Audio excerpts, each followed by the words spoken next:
बिस्मिल्लाहिर्रहमानिर्रहीम।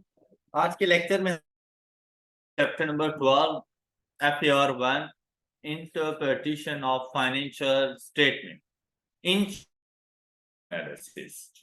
तो इस चैप्टर के अंदर हम लोग रेशो एनालिसिस देखने लगे हैं।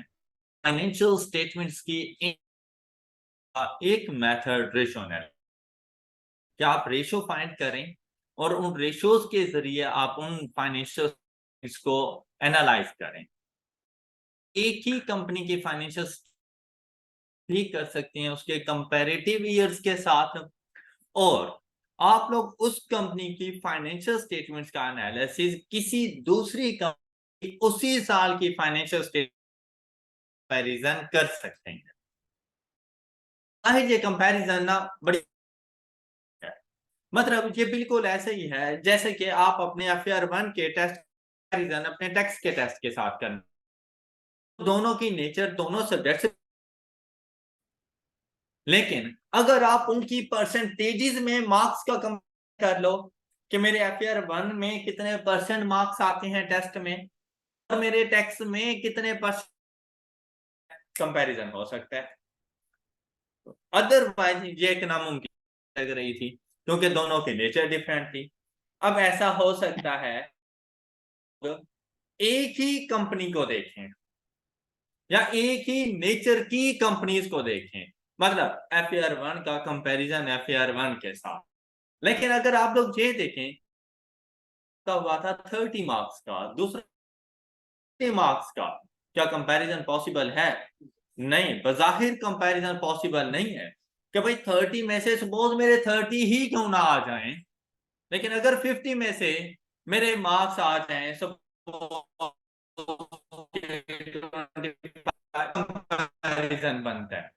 टोटल डिफरेंट है मेरे पास, एक अजीब सा कंपैरिजन मेरे पास आ जाएगा। अब फिर देखा जाए कि भाई 30 में से 30 आ गए, 50 में से सपोज के 32 आ गए, आप ये थोड़ी कहेंगे 32 इज बेटर। लेकिन अगर इनको परसेंटेज अब पता चलता है 30 इज बेटर देन 32, क्यों? कि 30 वो 100% पे पड़ा हुआ है, जबकि 32 64% के ऊपर बजाहिर देखने में ज्यादा, ऐसा है ना। अब कंपैरिजन रेशियो एनालिसिस आपको है कि देखिए हर साल की सेल्स इक्वल नहीं होती, हर साल की सेल भी इक्वल नहीं है, एक्सपेंसेस इक्वल नहीं है, फिक्स एसेट्स वगैरह में चेंज आ चुके होते हैं। तो बजाहिर हम लोग उनको एक दूसरे के साथ कंपेयर नहीं कर, तो उनका रेशियो एनालिसिस, तो रेशियो एनालिसिस से हमें काफी सारी चीजों की इंफॉर्मेशन फुल फॉर्म में हमें मिल जाती हैं, हम इंटरप्रेट कर सकते हैं। अब अगर हम लोग रेशियो एनालिसिस को देखें तो इस पास 4 किस्म की बुक की तरफ अब हम लोग बाद में जाएंगे, हम लोग पहले रहते हैं अपने नोट्स की तरफ। इसमें फर्स्ट टाइप रेशियो एनालिसिस में हमारे पास आती रहती है profitability ratio, second one is working capital turnover ratio, या इसे कहा जाता है working capital efficiency ratio. Third one is liquidity ratio, इसको हम लोग शॉर्ट टर्म सॉल्वेंसी रेशियो भी कहते रहते हैं। And at the end debt ratio, जिसे हम लोग लॉन्ग टर्म सॉल्वेंसी रेशियो भी कहते रहते हैं। ये 4 किस्म की रेशियोज हैं जो कि हम लोगों ने पढ़ी है। The first one is profitability ratio, second one is working capital turnover ratio या working capital ratio या working capital efficiency ratio, third one is liquidity ratio और short term solvency ratio, fourth one is debt ratio या long term solvency ratio। अब ऐसा हो सकता है question में कि आपको डाटा प्रोवाइड किया जाए और आपसे कहा जाए कि calculate profitability ratios, any 3 profitability ratios, any 4 profitability ratio, तो आपको प्रॉफिटेबिलिटी रेशियोज का पता होना चाहिए कि कौन कौन से हैं। इसी तरह से आपसे कह सकता है calculate working capital efficiency ratios, नाम बता दे एक अलग सी बात है, अदरवाइज वो मेन हेडिंग भी दे सकता है तो आपको पता हो कि वर्किंग कैपिटल एफिशिएंसी रेशो के अंदर कौन कौन सी रेशोज आप लोगों ने लिखनी है। अब हम लोग वन बाय वन इनको डिस्कस करेंगे। सबसे पहले हम लोग डिस्कस करने जा रहे हैं प्रॉफिटेबिलिटी रेशो। प्रॉफिटेबिलिटी रेशोज में आपके पास जो रेशोज शामिल हैं उनमें सबसे पहले हमारे पास आ जाती है return on capital employed. Return on capital employed और OCE अक्सर एग्जाम में पूछता है ये calculate ROCE ratio, return on capital employed. Second one है हमारे पास return on share holders capital, मतलब इक्विटी, जिसे हम लोग ROE रिटर्न ऑन इक्विटी वो लिखेंगे। फिर हमारे पास आ जाता है रिटर्न ऑन एसेट्स और return on investment. Profit to sales ratio, profit to sales ratio, cost to sales ratio, फिर sales to capital employed ratio और assets turnover ratio and percentage annual growth in sales. इन चीजों को हम लोग discuss करते रहते हैं प्रॉफिटेबिलिटी रेशोज के अंदर। ऑलराइट, उसके बाद हम वर्किंग कैपिटल को देखेंगे। तो वन बाय वन इनको, आपके पास जो क्वेश्चन आता रहता है एक तो होता है कि आपने रेशो को फाइंड करके देना है, किस डाटा की रेशो क्या आएगी। अच्छा, ये चीज ज्यादा इजी होती है, लेकिन उसकी साथ में इंटरप्रिटेशन कि ये कंपनी ये है, ये कंपनी बी है, ये इसकी रेशोज आ गई हैं। सपोज कि हमारे पास रिटर्न ऑन कैपिटल एम्प्लॉयड है, तो बताओ विच वन इज बेटर, या ये रेशो हमें क्या चीज बता रही है, उस चीज के बारे में आपने अपने वर्ड्स में लिखना होता है कि इस रेशो के मीनिंग्स क्या हैं। तो आपके लिए ना सिर्फ कैलकुलेशंस इंपॉर्टेंट है बल्कि उनकी इंटरप्रिटेशन इक्वली इंपॉर्टेंट है आप लोगों के लिए। तो आपको इंटरप्रिटेशन का भी पता होना चाहिए। तो यहाँ पर अपने नोट्स में हम लोगों ने शॉर्ट सी इंटरप्रिटेशन लिखी हुई है कि अगर आपको इतना चीजें किसी भी रेशो के बारे में याद रहें तो आप इंशाल्लाह एग्जाम में अच्छा परफॉर्म कर सकते हैं। अच्छा, इनके लिए ना ये जो हमारे पास फॉर्मूलाज हैं ये इजीली आप लोगों को याद हो जाएंगे, इनमें सच कोई ऐसा मसला नहीं है। जैसे कि अगर हम लोग सबसे पहले बात करें रिटर्न ऑन कैपिटल एम्प्लॉयड की, रिटर्न ऑन कैपिटल एम्प्लॉयड। अच्छा, अब यहां पर देखें कि भाई इससे क्या मुराद है। इससे मुराद ये है कि आपने बिजनेस में जितना भी कैपिटल इन्वेस्ट किया हुआ है, चाहे वो आपका अपना है या किसी और से लेकर इन्वेस्ट किया है, उस टोटल अमाउंट के ऊपर आपका रिटर्न कितना है। कैपिटल एम्प्लॉयड से क्या मुराद है कि आपने बिजनेस में टोटल इन्वेस्टमेंट कितनी की हुई है। अब देखें भाई, मैंने एक बिजनेस स्टार्ट करना था 10 लाख रुपए से, 6 लाख मेरे पास था। मैं अपनी अकाउंटिंग में 6 लाख रुपए को कहां पे जाके क्लासिफाई करूंगा, कैपिटल के तौर पर। 4 लाख मैंने बैंक से लोन लिया था, वो कहां पे लिखूंगा, नॉन करंट लायबिलिटीज के तौर पर। तो मैंने बिजनेस में कैपिटल एम्प्लॉय कितना किया हुआ है, 10 लाख रुपए। मैंने रिटर्न 1 मिलियन के ऊपर देखना है, 10 लाख रुपए के ऊपर। मतलब यहां पर आपने ये देखना है कि आपका टोटल इक्विटी का पार्ट कितना है प्लस नॉन करंट लायबिलिटीज, क्योंकि वो भी आपकी बिजनेस में इन्वेस्टमेंट होती है। Got it.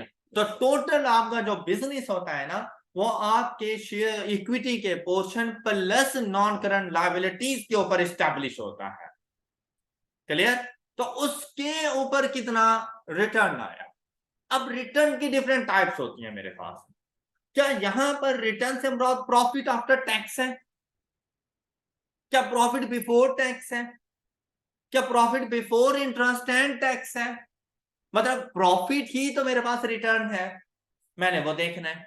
तो आपने ये देखना है कि क्या नॉन करंट लायबिलिटीज को आप लोग शामिल कर चुके हो अपने कैपिटल एम्प्लॉयड में। नॉन करंट लायबिलिटीज को क्या आपने कैपिटल एम्प्लॉयड में शामिल कर चुके हो। हाँ जी, तो उसका रिटर्न भी इधर रखो। उसको डिडक्ट ना करो, मतलब फाइनेंशियल चार्जेस डिडक्ट नहीं करना प्रॉफिट्स में से। तो कौन सा प्रॉफिट उठाऊंगा?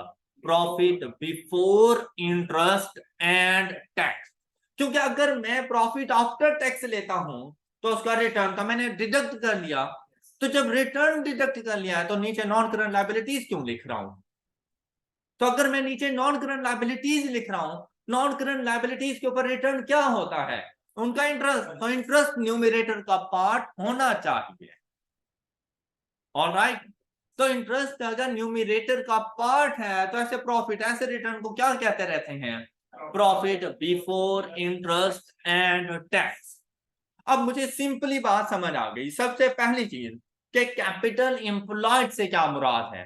Equity plus non current liability. Capital employed से क्या मुराद है? Equity plus non current liability. और फिर इनके ऊपर रिटर्न को क्या कहूंगा? Profit before interest and tax. Ratio analysis का फर्स्ट फार्मूला क्लियर हो गया कि ROCE is equal to PBIT divided by equity plus long term debt. Alright, मतलब average capital employed. All clear? Percentage में आंसर करने के लिए मल्टीप्लाइड बाय 100। अब नीचे आपको बता दिया गया कि कैपिटल एम्प्लॉयड से क्या मुराद होता है? Equity plus long term date, या फिर आपके सारे एसेट्स में से अगर आप लोग अपनी सिर्फ करंट लायबिलिटीज माइनस कर दो तो कैपिटल एम्प्लॉयड की वैल्यू आ जाए। टोटल एसेट्स मतलब non current assets plus current assets less current liabilities is equal to capital employed. Alright, any average का ओपनिंग डिफरेंट होता है, क्लोजिंग डिफरेंट होता है। अब पता नहीं वो उसमें जो चेंज आया है वो साल के कौन से हिस्से में आया है, कब आया है, तो यहां पर हम लोग एवरेज बैलेंस ले लेते हैं। ओके, अच्छा अब यहां पे देखें, आपको क्या लगता है? रिटर्न की बात हो रही है, हायर रिटर्न को प्रेफर करोगे या लोअर रिटर्न को प्रेफर करोगे? बस यही चीज आपने बता देनी है कि जिस कंपनी का रिटर्न ज्यादा हो वो आपके लिए ज्यादा बेनिफिशियल है। क्लियर? सपोज कंपैरेटिव्स पे हो और आप देख रहे हो 2022 का रिटर्न कुछ और था, 23 का रिटर्न कुछ और है, तो जो रिटर्न ज्यादा हो वो ईयर आपके लिए ज्यादा बेनिफिशियल है। आप बता सकते हो कि कंपनी परफॉर्मिंग वेल और नॉट। क्लियर? तो यहां पर देखो, a higher ROCE indicates more efficient use of capital. मतलब जितना ज्यादा रिटर्न आपको ज्यादा मिलेगा उतना आप कह रहे हो कि यार मेरी इन्वेस्टमेंट एक अच्छी जगह पे लगी हुई है और मेरी इन्वेस्टमेंट से सही से उसको यूटिलाइज करके रिटर्न लिया जा रहा है। तो जितना हायर ROCE होगा ये इंडिकेट करता है कि आपके कैपिटल को एफिशिएंट वे में यूज किया जा रहा है। The company's capital ROCE should be higher than the company's capital cost. What does it mean? Capital cost से क्या मुराद है?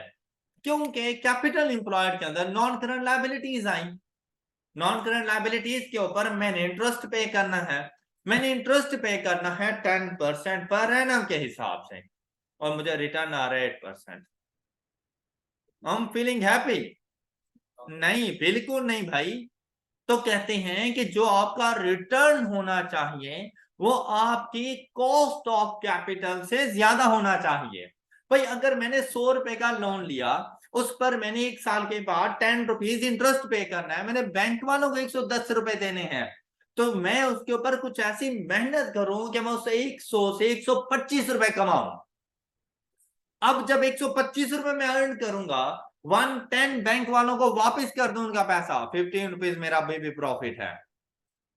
लेकिन अगर मैं 100 रुपीज इन्वेस्ट करने के बाद 108 रुपीज अर्न कर रहा हूं, अब बजाहिर देखा जाए तो 8% प्रॉफिट है, लेकिन मैंने बैंक वालों को कितना देना है? अब बेबी 2 रुपीज का मुझे लॉस हो गया है। क्यों? क्योंकि कॉस्ट ऑफ कैपिटल से कम था रिटर्न। तो जो आपका ROCE होना चाहिए वो आपके कॉस्ट ऑफ कैपिटल से ग्रेटर होना चाहिए। ऑलराइट, देखिए इंटरेस्ट आपने नॉन करंट लायबिलिटीज के ऊपर पे करना होता है, तो आपने नॉन करंट लायबिलिटीज के इंटरेस्ट को भी मद्देनजर रखना है कि आपने उसके ऊपर कितने परसेंट इंटरेस्ट पे करना है। नेक्स्ट देखें, the higher the ratio the better it is. अब आपकी इंटरप्रिटेशन में ये जो पॉइंट्स हैं ये एज इट इज आपको याद होने चाहिए, मतलब इसमें कोई गुंजाइश नहीं है कि आप कोई चीज स्किप करो। ऑलराइट, क्या आपको ये फर्स्ट वाली रेशो एनालिसिस में फर्स्ट रेशो समझ आ गई है? फार्मूला क्लियर है? ये सारे formula at the end of the lecture आपकी फिंगर टिप्स पर होंगे कि सिर्फ मुझे नाम बताओ रेशो का और फार्मूला याद है। क्लियर? ऐसा नहीं है कि आपको जाके फार्मूलाज को रट्टा लगाना पड़ेगा। अब जैसे रिटर्न ऑन कैपिटल एम्प्लॉयड, आपके माइंड ने काम किया, कैपिटल एम्प्लॉयड से मुराद equity plus non current liability, इनका return profit before interest and tax. Alright, तो profit before interest and tax divided by equity plus long term debt non current liabilities. और इसको ऑल्टरनेटिव वे क्या है इसको find करने का कैपिटल एम्प्लॉयड को, कि अगर मेरे पास लॉन्ग टर्म लायबिलिटीज इक्विटी का पोर्शन ना हो तो मैं अपने टोटल एसेट्स में से करंट लायबिलिटीज को माइनस कर दूं तो कैपिटल एम्प्लॉयड की वैल्यू आ जाती है। Clear? Next, return on share holders capital.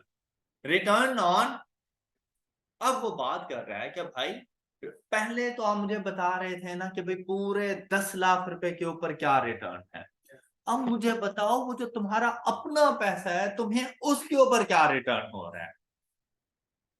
Share holders capital equity, तो शेयर होल्डर्स कैपिटल के लिए आपको पता है कि इसमें ऑर्डिनरी शेयर होल्डिंग शामिल होती है, ओनर्स ऑफ द बिजनेस। तो ऐसा नहीं लगता कि आप ये देखें कि आपके पास शेयर कैपिटल कितना है, मतलब इक्विटी में आपने क्या देखना है, ऑर्डिनरी शेयर कैपिटल कितना है आपके पास। ऑलराइट, भाई शेयर कैपिटल के पास जब जाते हो तो कौन सा रिटर्न लेके जाते हो? Profit after tax. Retained earnings में क्या लेके जाते हो? Profit after tax. वो तुम कहते हो कि भाई इक्विटी वालों आ जाओ तुम्हारी बारी है, उनमें सबसे पहले कौन जाता है? प्रेफरेंस शेयर्स वाले। ऑर्डिनरी वालों को तो अभी भी वो नहीं मिल रहा। क्या प्रॉफिट आफ्टर टैक्स ऑर्डिनरी वालों को देते रहते हो? नहीं, पहले प्रेफरेंस वालों को देते हो, तो माइनस करो ना preference dividend. Profit after tax में से आप लोगों ने माइनस कर देना है प्रेफरेंस डिविडेंड, और जो अमाउंट बच जाए वो आपके शेयर कैपिटल के लिए है। ऑलराइट, तो रिटर्न ऑन शेयर कैपिटल, तो आप ये देखो इसका रिटर्न बनता क्या है। प्रॉफिट आफ्टर टैक्स में से अगर माइनस कर दो प्रेफरेंस डिविडेंड, तो ये वो रिटर्न है जो मेरे इक्विटी होल्डर्स के लिए है, जो मेरे ऑर्डिनरी शेयर होल्डर्स के लिए है, and divided by average ordinary share holder average ordinary share capital. Alright, multiplied by 100। तो ऑर्डिनरी इक्विटी कैसे आएगी भाई? इक्विटी में से सिर्फ आप लोगों ने प्रेफरेंस शेयर्स नहीं लिखने, आपके ऑर्डिनरी शेयर्स और आपके रिजर्व ये सारे शामिल होते हैं। मतलब अगर आपने ऊपर प्रेफरेंस डिविडेंड को माइनस कर दिया है तो नीचे इक्विटी में से भी प्रेफरेंस शेयर होल्डिंग को माइनस कर। इक्विटी के पोर्शन में देखें, अगर कोई है आपके पास रिडीमेबल, वो तो वैसे भी नॉन करंट लायबिलिटी था, वो तो वैसे ही इक्विटी का पार्ट नहीं है। लेकिन इक्विटी में अगर आपके पास किसी किस्म के कोई इररिडीमेबल प्रेफरेंस शेयर्स हैं और आपने उनके डिविडेंड को ऊपर माइनस कर दिया तो नीचे इक्विटी में से भी माइनस कर, तो जो बाकी जितना पोर्शन बच जाता है वो आपके पास ऑर्डिनरी इक्विटी बन जाता है। ऑलराइट, ये बात क्लियर? अब इसकी भी जो इंटरप्रिटेशन है ना बिल्कुल ऊपर ROCE की तरह नहीं है कि भाई जितनी ज्यादा होगी उतनी बेटर होगी। अब देखो क्या कहते हैं, it measures how efficiently a company is generating profits from amount invested by its, ऊपर क्या था? शेयर कैपिटल, आपके पास क्या था, कैपिटल एम्प्लॉय। यहां पर क्या है, शेयर, कि भाई जो उसके शेयर होल्डर्स ने उनको पैसा दिया है उसको कितने अच्छे तरीके से यूटिलाइज किया जा रहा है, उससे कैसा रिटर्न दिया जा रहा है, ये हमें बताएगा। क्लियर। फिर क्या कहता है, the higher the ratio the better it is, तो जिसकी रेशो ज्यादा हो आपने उस कंपनी को बेटर कंसिडर कर लेना है। All clear. Next, return on asset. देखिए भाई, आपको जितना भी रिटर्न मिलता रहता है ना, आपको अपने एसेट्स के ऊपर मिलता रहता है। तो भाई आपके पास आपके नॉन करंट एसेट्स होंगे तो वो ऑपरेशन में परफॉर्म करेंगे, ऑपरेशन में परफॉर्म करेंगे तो आपको प्रॉफिट्स आएंगे। प्लांट एंड मशीनरी होगा तो प्रोडक्शन करोगे और उससे रिटर्न लोगे। बिल्डिंग होगी तो रेंट की बचत होगी आपको। क्लियर। तो आपने यहाँ पे देखना है कि भाई मेरे नॉन करंट एसेट्स की वजह से मुझे कितना रिटर्न आ रहा है या मेरे एसेट्स की वजह से, ये आपको बता देगा कि आपने ये जो रिटर्न फाइंड करना है। अगर सिर्फ एसेट्स कहते हैं तो आप टोटल एसेट्स ले लो, अदरवाइज नॉन करंट एसेट भी सिर्फ ले सकते हो, वो डिपेंड करता है, वो तो डिनोमिनेटर में आ जाएगा। लेकिन भाई इन्हें क्या इस बात से कोई गर्ज है कि तुमने हमें उधार पे परचेज किया या नहीं, या किस किस्म का। इन्होंने कहना है कि भाई मैंने आपको टोटल अर्निंग कितनी अर्न करके दी। तो इनकी जो टोटल अर्निंग होती रहती है ना, तो इन्हें टैक्स से कोई गर्ज होता है कि आपकी कंट्री वाले आपसे कितना टैक्स डिडक्ट कर रहे हैं, ना इन्हें इस बात से गर्ज है कि भाई आपने क्यों लोन लिया था, आप ना लेते। ना ही इन्हें फाइनेंशियल चार्जेस से कोई गर्ज होती है। All right. भाई देखो, आपका फिक्स एसेट आपसे कहेगा कि भाई तुम मुझे लीज पर क्यों ले रहे हो, भाई ना लो, तुम्हारी औकात नहीं है तो तुम अपने पैसों से ले लो। और अगर आप लोग ये देखें, क्या हम लोग वो जो एक्स्ट्रा इंटरेस्ट पे किया करते हैं उधार पे कोई चीज देकर, क्या वो इंटरेस्ट हम लोग शामिल करते हैं, कॉस्ट ऑफ एसेट का पार्ट बनाते हैं। तो भाई जो आपने यहाँ पर रिटर्न लेना है ना, वो profit before interest and tax divided by total assets या नॉन करंट एसेट्स, जैसा आपसे कहा जाए आपने वैसा कर लेना है। इसे क्या कहा जाता है, रिटर्न ऑन एसेट या रिटर्न ऑन इन्वेस्टमेंट। तो आपकी टोटल जितनी भी इन्वेस्टमेंट होती है ना, वो आपके एसेट्स में मौजूद होती है। सपोज आपने पैसा इंट्रोड्यूस किया, वहां से कैपिटल बना, वहां से आपका एसेट बन गया कैश। आप लोन लेकर आए, वहां से आपकी लायबिलिटी बनी, यहां से आपका एसेट बना, कैश में आया। आपने फिक्स एसेट परचेज किए, तो मैं यहाँ कैश से ही फिक्स एसेट का पार्ट बन गया। ऐसे ही है ना। तो बेसिकली यही आपकी सारी इन्वेस्टमेंट होती है जो आपकी इन्वेस्टमेंट एसेट्स की फॉर्म में मौजूद है। क्लियर। तो इसे रिटर्न ऑन इन्वेस्टमेंट या return on asset, it means the return produced by the total assets, हमारे टोटल एसेट्स हमें कितना रिटर्न प्रोड्यूस करके दे रहे हैं। How well the entity can convert it's investments in assets into profit, कि किसी भी बिजनेस एंटिटी ने जो अपनी इन्वेस्टमेंट अपने एसेट्स के ऊपर खर्च की हुई है, उसके ऊपर कितना रिटर्न उसको मिल रहा है, उसको कितने बेनिफिट्स मिल रहे हैं, उसे कहा जाता है return on assets. All right, ये बात समझ आ गई है। Next, profit to sales ratio. अब देखें भाई, सिंपल सी बातें हैं। जैसे ही उसने कहा ना प्रॉफिट टू सेल्स रेशो, मतलब profit divided by sales multiplied by 100। अब बात ये आती है कि भाई कौन सा प्रॉफिट, मेरे पास ग्रॉस प्रॉफिट भी मौजूद है, मेरे पास profit before interest and tax भी मौजूद है, मेरे पास प्रॉफिट आफ्टर टैक्स भी मौजूद है, कौन सा प्रॉफिट। तो यहां पर देखो, अगर आप लोग करते हैं ग्रॉस प्रॉफिट के साथ तो इसे कहा जाता है ग्रॉस प्रॉफिट रेशो। इसके लिए आप लोग क्या करेंगे, gross profit divided by net sales multiplied by 100। अब अगर आपसे कहा जाए ऑपरेटिंग प्रॉफिट रेशो, तो profit before interest and tax को कहा जाता है ऑपरेटिंग प्रॉफिट। क्या, profit before interest and tax को कहा जाता है। तो अगर आपसे कहते हैं ऑपरेटिंग प्रॉफिट रेशो, तो आपने PBIT divided by net sales कर देना है। और अगर आपसे कहा जाए नेट प्रॉफिट रेशो, तो net profit after interest, profit after interest and tax, उसको आप लोगों ने कहना कहते रहते हैं नेट प्रॉफिट, मतलब वो प्रॉफिट जो आपके रिटेन अर्निंग्स का पार्ट बनता है, आपने उसको नेट प्रॉफिट कहना है। नेट से यही मुराद है आफ्टर डिडक्शंस, कौन सी, इंटरेस्ट और टैक्स की। ऑलराइट, अब इसे हमने क्या कहना है, profit after tax divided by net से मल्टीप्लाइड बाय 100, तो आपके पास बन जाएगा नेट प्रॉफिट रेशो। और इन शॉर्ट इसे कहा जाता है प्रॉफिट टू सेल्स रेशो। तो आपको बता देगा कि आपने कौन सा प्रॉफिट लेना है। ये ग्रॉस प्रॉफिट वो नेट सेल ले रहे हैं यहाँ पर, ग्रॉस के तो सेल ग्रॉस की, ग्रॉस प्रॉफिट की जब कैलकुलेशन करते हैं तो वैसे सेल्स कौन सी लेते रहते हैं, ग्रॉस प्रॉफिट कैलकुलेट करने के लिए सेल्स कौन सी लेते रहते हैं, सेल में सेल रिटर्न, तो इन्हें क्या कहते हैं, तो वही देखो ग्रॉस प्रॉफिट, जहां पर सेल्स से मुराद नेट सेल्स ही है।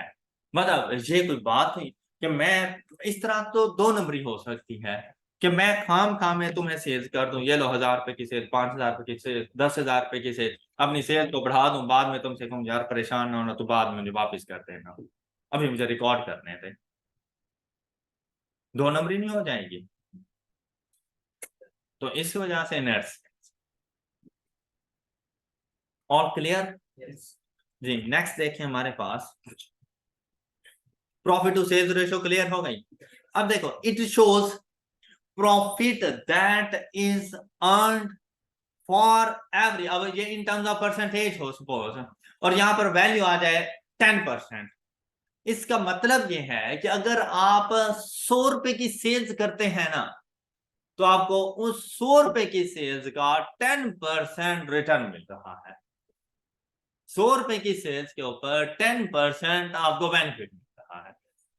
तो कहते हैं it shows profit that is earn for every 100 rupees of sales, the higher the ratio better it is. Clear, I hope ये भी क्लियर हो गया। अब बताओ कोई मुश्किल है, फार्मूलाज में कोई मुश्किल है? अब तक कितनी हम लोगों ने ये पढ़ ली है ratios, return on capital employed, return on equity, okay, और रिटर्न ऑन एसेट्स जिसे रिटर्न ऑन इन्वेस्टमेंट कह रही हो, and profit to sales ratio, ये चार। अब देखो रिटर्न ऑन कैपिटल एम्प्लॉयड का क्या फार्मूला था, PBIT divided bye capital employed, average capital employed. देखिए भाई एवरेज जब opening closing comparative values given हो तो उनका एवरेज फाइंड हो सकता है, opening plus closing divided by 2। और इन केस अगर कंपैरेटिव्स नहीं गिवन, सिर्फ क्लोजिंग है, तो क्लोजिंग ही आपका एवरेज है, फिर आपने क्लोजिंग बैलेंस ही लेना होता है। लेकिन अगर ओपनिंग क्लोजिंग गिवन है तो फिर एवरेज लेना होता है, opening plus closing divided by 2, तो एवरेज बैलेंस लेके चलोगे फिर। ऑलराइट, अच्छा फिर यहाँ पे देखें नेक्स्ट आपके पास है कॉस्ट टू सेल्स रेशियो। अब आपने देखा यार कॉस्ट भी तो काफी सारी टाइप्स की थी, cost of sale, operating expenses, उसमें क्या admin expenses, selling expenses, distribution expenses, भाई कौन सी कॉस्ट। तो अगर सपोज के कॉस्ट ऑफ सेल के ऊपर है तो हम लोग कह सकते हैं cost of sale to net sales multiplied by 100। इसी तरह से अगर आपके पास कोई भी और एक्सपेंसेस हैं तो आप उसी तरह से, जैसे एडमिन एक्सपेंसेस है तो admin cost ratio, admin expenses divided by net sales. इसी तरह से selling and distribution cost ratio है तो selling and distribution expenses divided by net sales. और अगर आप लोगों के पास कोई भी और इस तरह के एक्सपेंस आ जाते हैं जिसकी रेशो पूछ ले तो वो expense divided by net sales, तो कॉस्ट टू सेल्स रेशो आपके पास बन जाती है। ऑलराइट, अच्छा अब बताओ कि इसमें से कौन सी बेटर होगी, the higher it is the better it is, नहीं बिल्कुल नहीं, कॉस्ट के लिए हमेशा लो है। अच्छा अब अगर हमारे पास आ जाता है यहाँ पर रेशो सपोज के 70%, इसका क्या मतलब है कि भाई आपकी 100 रुपीज की सेल्स का 70% आपकी कॉस्ट हो जाती है, तो 30% आपका रिटर्न आता है। क्लियर? तो यहाँ it shows that extent of sales is an individual expense. The lower the ratio, the better it is. The cost of sales ratio does not change normally with change in sales. देखिए भाई, मेरा ये एक pen ना suppose 50 रुपए का है और मैं इसको सेल कर रहा हूं 80 रुपीज के अंदर, मेरी कॉस्ट ऑफ सेल क्या बनेगी? कॉस्ट ऑफ सेल रेशो क्या बनेगी? 50/80 मल्टीप्लाइड बाय 100, मतलब 5/8। ऐसा ही है ना? अच्छा, मैं 2 पेन सेल कर देता हूं, मेरा रेवेन्यू कितना बनेगा? 160। 80 रुपीज का एक था ना, तो 180, तो कॉस्ट ऑफ सेल कितनी बन जानी है? 100। तो देखो 160/100 इज इक्वल टू, नहीं कितना, हाँ 1 कॉस्ट टू सेल्स है ना, तो 100/160 इज इक्वल टू, क्या कोई फर्क पड़ा? तो कहते हैं cost of sale ratio same रहती है irrespective of number of volume and all other factor remains constant, means that कि मेरी ना तो परचेज प्राइस में इंक्रीज डिक्रीज आए और ना मेरी सेलिंग प्राइस में इंक्रीज डिक्रीज आए। हाँ, अगर कोई चीज आज मैं 80 रुपए में सेल कर रहा था, नेक्स्ट ईयर में मैं उसको 75 रुपए की सेल कर देता हूँ, मैं 90 रुपए की सेल कर देता हूँ, जिस सेल प्राइस में इंक्रीज लेकर आऊं तब चेंज हो जाएगी। मुझे पिछले साल ये पेन 50 रुपए का मिल रहा था, आज ये मुझे 55 रुपए का मिल रहा है, फिर चेंज हो जाएगी। लेकिन अगर हम इनको कांस्टेंट रखें तो नंबर ऑफ वॉल्यूम के इंक्रीज करने की वजह से कॉस्ट ऑफ सेल में कोई फर्क नहीं आता। ऑलराइट, जबकि जो आपके admin, selling and distribution expenses होते हैं ना, इनका सेल से कोई ताल्लुक नहीं होता, इनका नंबर ऑफ सेल से कोई ताल्लुक नहीं होता रहता, ये किस्म की फिक्स्ड कॉस्ट भी आती है कुछ ना कुछ, तो यहाँ पर ये चेंज होती रहती है टाइम टू टाइम। तो कॉस्ट के हवाले से जितनी कम रेशो होगी उतनी ज्यादा बेहतर रेशो कंसीडर होती रहती है। क्या कॉस्ट की रेशो समझ आ गई है आप लोगों को? गुड। नेक्स्ट है हमारे पास sales to capital employed ratio, कि जो आप लोगों ने अपना पूरा कैपिटल इन्वेस्ट किया, वैसे पहले क्या था? Return on capital employed. अब क्या है भाई? पहले हम उसको प्रॉफिट देख रहे थे, अब कि भाई जितना मैंने इन्वेस्ट किया है, इस इन्वेस्टमेंट के अगेंस्ट मुझे रेवेन्यू कितना जनरेट होता है, तो मैं सिर्फ रिटर्न के साथ नहीं देख रहा, मैं रेवेन्यू के साथ देख रहा हूं। तो ऐसी सिचुएशन में मैं क्या करूंगा? एसिड टर्नओवर रेशो इसे कहा जाता है। क्या? Acid turnover ratio. अब देखें ये क्या आ जाएंगी, जब मैंने कहा सेल्स टू कैपिटल एम्प्लॉयड, तो net sales divided by average capital employed, और एवरेज कैपिटल एम्प्लॉयड कैसे आएगा आपके पास?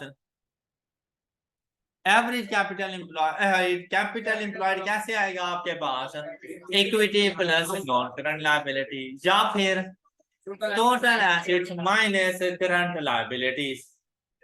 ऑलराइट, तो इसे हम लोग क्या कहते रहते हैं? Sales to capital employed ratio या asset turnover ratio. Alright, any issue? यहां तक की सारी बातें समझ आ गई हैं? अच्छा, आगे एक चीज लिखी हुई है, बड़ी इंपॉर्टेंट चीज है। ROCE is equal to sales by capital employed ratio multiplied by profit sales ratio. ROCE is equal to sales to capital employed ratio multiplied by profit to sales। यार ROCE का फार्मूला क्या था? ROCE का formula क्या था? ये देखो, ROCE is equal to 100 PBIT divided bye capital employed, मतलब एवरेज कैपिटल एम्प्लॉयड ही कंसीडर करता हूं। ये बात समझ आ गई आप लोगों को? अच्छा, इसने क्या किया है, इसको इसने ना 2 पार्ट्स में इसको डिवाइड कर दिया है। इसने क्या लिखा है, कहते हैं ROCE इज इक्वल टू, अब यहां पर देखें, sales to capital employed multiplied by profit to sales ratio.